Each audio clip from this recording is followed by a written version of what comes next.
Ladies and gentlemen, as of today, my office has been decorated with Halloween decorations for the rest of the month. So every single stream between now and the end of October, you will see some cool lighting and stuff behind me. However, I will admit I'm a little bit disappointed for two reasons. Number one, I bought these really cool ghost lights that I thought were actually the best looking lights out of all the lights I had, but they didn't film well at all. Like, the lights were too bright.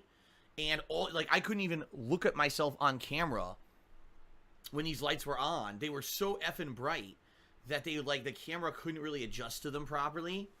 So I was like, man, I just seriously can't use these. They kind of look shitty on camera. And off camera, they look great, but to the human eye. But on camera, they just didn't look so good. And also, I bought this projector, this little projector. These are the new thing that I saw this year all over all these different stores. And it projects like this cool Halloween thing. I don't want to spoil what it is, but I can't really find a place in my office that it'll project and look good but not blind me. And what I mean by that is, like, I tried putting it on the other side of the office, but then it shined, like, this big bright ass light is in my face and I can't play games. It's like too distracting. It actually hurts my eyes to have it like shining on me. So yeah, I'm not sure what to do with it. I bought it and I'm kind of like, damn, this stinks. I bought this nice thing and it's not really working for my setup or anything. Maybe I'll just set it up somewhere in my house just to make it look nice in my hallway or something, because it is kind of disappointing that I got this thing and it just, it doesn't look very good for my office. I was like, man, this will be something really cool for the marathon. I'll turn this on, but nah, it doesn't really work that well. So, yeah, oh well. T-Dub's Charity says, I got a laugh reading the comments of people complaining about your Halloween setup. I think it looks great. What the hell do they expect you? You only have a tiny little space to fill on camera. Did they expect a life-size Dracula and Fog with hired zombies to play as actors? The people who are criticizing it are assholes. No one legitimately is going to criticize a few lights that I set up in my office for a little bit of a festive atmosphere for a holiday. And it's not like I was saying, oh, I'm directly using the income from subs to finance all of these decorations. It's nothing like that. It was just a fun thing to say, okay, let's do a sub goal. If we get the sub goal, I'll do something silly in the office to celebrate the holiday, right? But you're right, people are just assholes. They were going to criticize it no matter what. If I did have human actors walking around as zombies during my gameplay, they would still criticize it anyway. Because they're shitheads. They exist solely to shit on things. That's why they're called shitheads. So ignore the shitheads. Golden Colts did another 545-bit cheer. Thank you very, very much. Genetic Gamer cheered. Said, how much money would it take for you to be financially secure for the rest of your life? I have no idea. No one has any clue how to answer that question. We don't know what's going to happen with the world economy. We don't know what inflation. There's no way to know how much money would make someone secure for the rest of their life, okay? Sorry. Then he cheered again. He says, do you think people will live for much longer in the future because of the advances of science? I would want to look and feel like a 20-year-old as a 50-year-old. Also, at what age do you think people start noticing their mortality? For me, I'd probably say it was either my late 20s or early 30s when I started to feel a little old. For me, it happened earlier than most because of my back injury. Once I started feeling my back injury, when I got really, really, really bad, that's kind of when I realized, damn, I'm mortal and I might live like this for the rest of my life. Thank God I did not, because I was really bad for a while there. But I would think for most people, probably mid to late 30s, when you're about to hit 40 years old, which they call over the hill, meaning basically you've lived more than half your life. I think then people start to realize that's when people start having things like midlife crises and the like. But for me, it happened pretty early because, like I said, because of that back injury.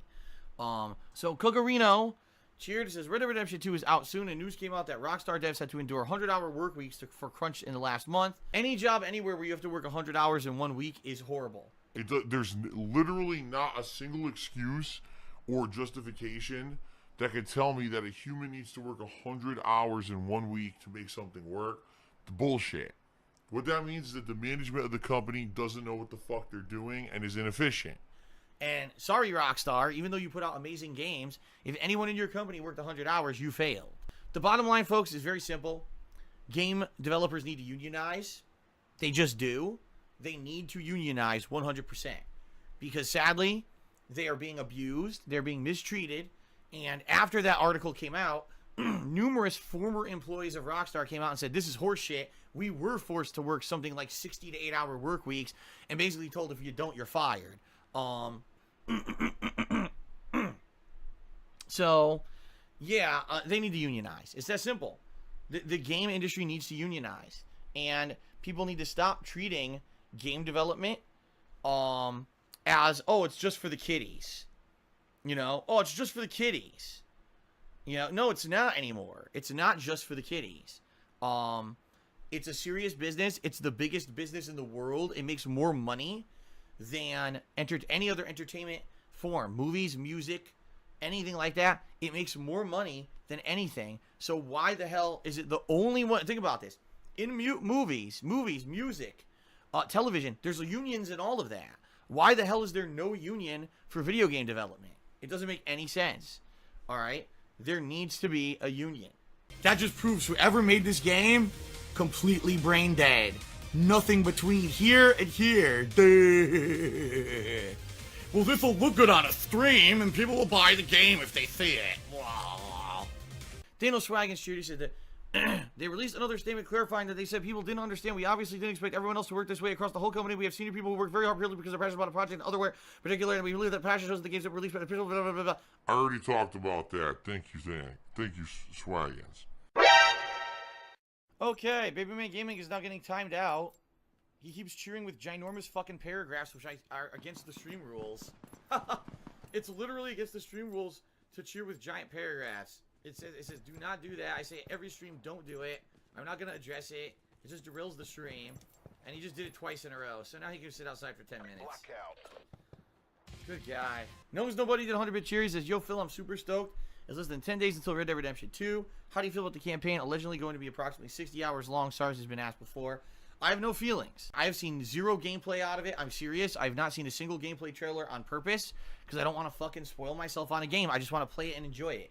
I think in the modern era, people far too much now spoil the shit out of themselves on new releases. I don't need to know the first full 3 fucking hours of the game because IGN and other outlets played it and spoiled it all over the internet.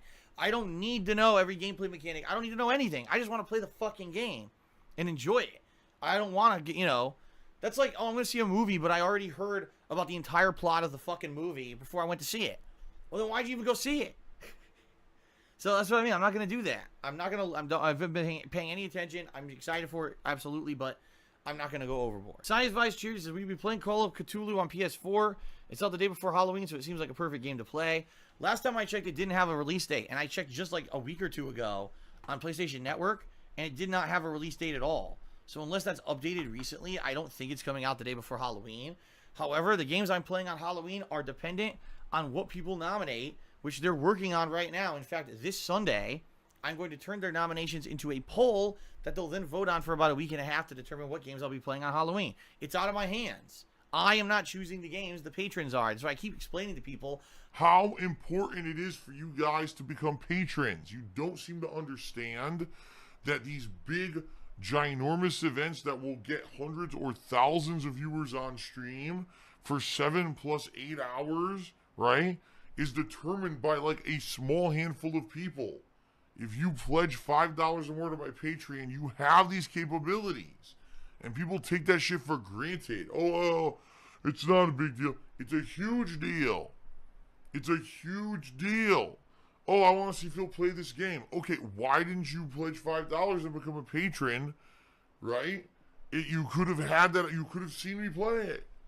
But people just take it for granted and think that like it's not worth it, when in reality it's one of the biggest assets you can have if you want to be an interactive part of my stuff and see me play certain things. You got to become a patron, okay? All right, Samantha Birmingham was gifted a tier 3 sub by Tutankhamun. So congratulations to Samantha, and thank you to Tutankhamun yet again for the support.